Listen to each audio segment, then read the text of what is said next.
10 juin 2023, prison de Butner dans l'État de Caroline du Nord.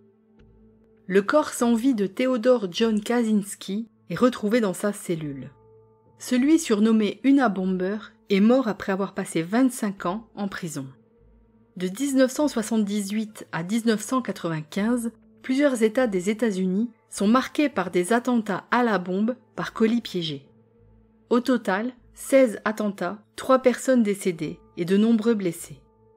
Activiste engagé dans une lutte acharnée contre le développement technologique, Unabomber envoie en 1995 un manifeste de 35 000 mots à 2 célèbres journaux américains.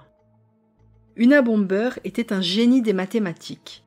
Il a non seulement fabriqué ses propres bombes, mais a tout fait pour ne jamais laisser aucune trace, ni empreinte digitale, ni ADN. Ce qu'il ignorait, c'est que sa façon de s'exprimer à l'écrit causerait sa perte. Bienvenue dans ce nouvel épisode du podcast La petite histoire des manipulations. Ce podcast est consacré à la criminologie et à la criminalistique. Je suis Coraline, experte en analyse de documents, et aujourd'hui je vous propose de plonger dans le monde fascinant des expertises criminelles. Je vous propose aujourd'hui de parler de linguistique et du rôle central que cette discipline a joué dans l'arrestation du criminel surnommé Unabomber. L'histoire de l'arrestation de Unabomber est l'un des exemples les plus fascinants de l'utilisation de l'expertise de documents pour résoudre une affaire criminelle complexe.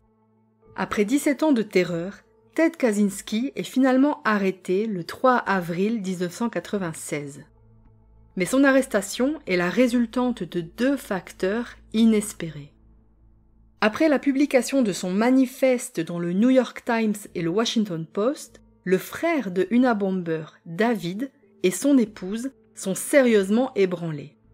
Si le manifeste est rédigé à la machine à écrire, David reconnaît certaines expressions de son frère, Ted. D'abord dubitatif, David va suivre les conseils de sa femme. Il commence par essayer de retrouver tous les écrits que son frère a laissés dans des cartons chez leurs parents. Il engage ensuite une détective privée qui essaie de retrouver la trace de ce frère qu'il ne voit plus depuis des années. Et plus le temps passe, plus ses doutes augmentent. Il décide alors de contacter le FBI en charge de la traque de Unabomber.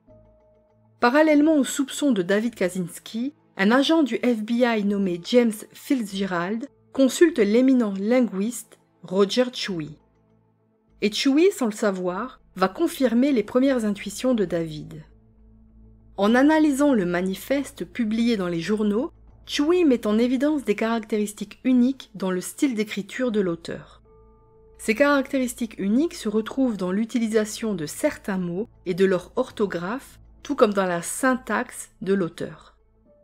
Et tous ces éléments vont permettre au linguiste de dresser un profil criminel.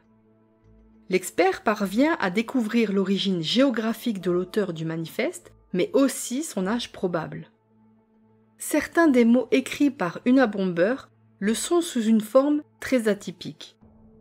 Et cette forme très atypique, c'est aussi celle d'un journal qui, dans les années 40 et 50, a décidé de façon arbitraire de simplifier la langue anglaise. Ce journal, c'est le Chicago Daily Tribune.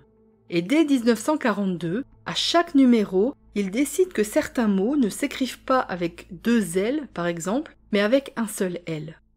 Il décide aussi d'opter pour une écriture plus phonétique, c'est-à-dire pour une orthographe des mots qui colle plus avec le son du mot. Le Chicago Tribune n'est pas suivi par d'autres organes de presse, et ses tentatives de révolutionner l'orthographe ne sont pas particulièrement appréciées du public. Ce n'est donc pas un franc succès pour le journal, mais certaines personnes trouvent l'initiative intéressante et adoptent donc l'orthographe atypique du Chicago Tribune. Et il faut croire que Ted Kaczynski était de ceux-là.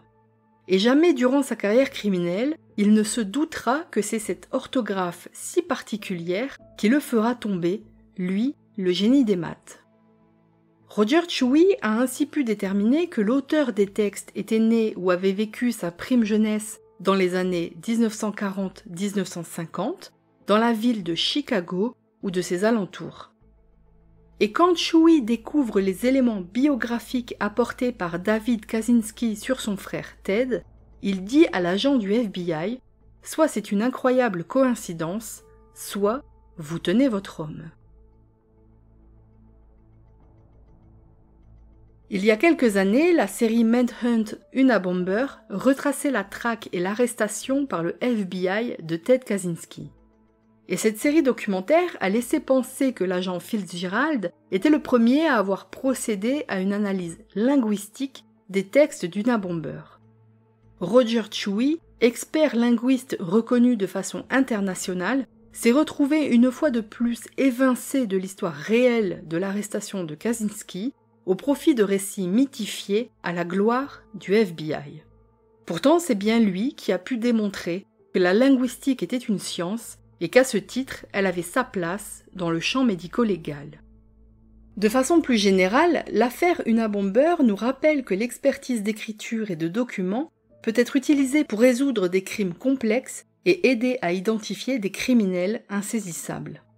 Elle témoigne également de l'importance de la collaboration étroite entre les experts, les enquêteurs, les témoins et les médias dans la résolution de telles affaires. Alors si vous avez un doute sur un document et son auteur, ne restez jamais seul. La plupart des faussaires et des criminels commettent des erreurs dans leur communication écrite. Et ces erreurs, on peut non seulement les dénicher, mais on peut surtout mettre leurs auteurs hors d'état de nuire.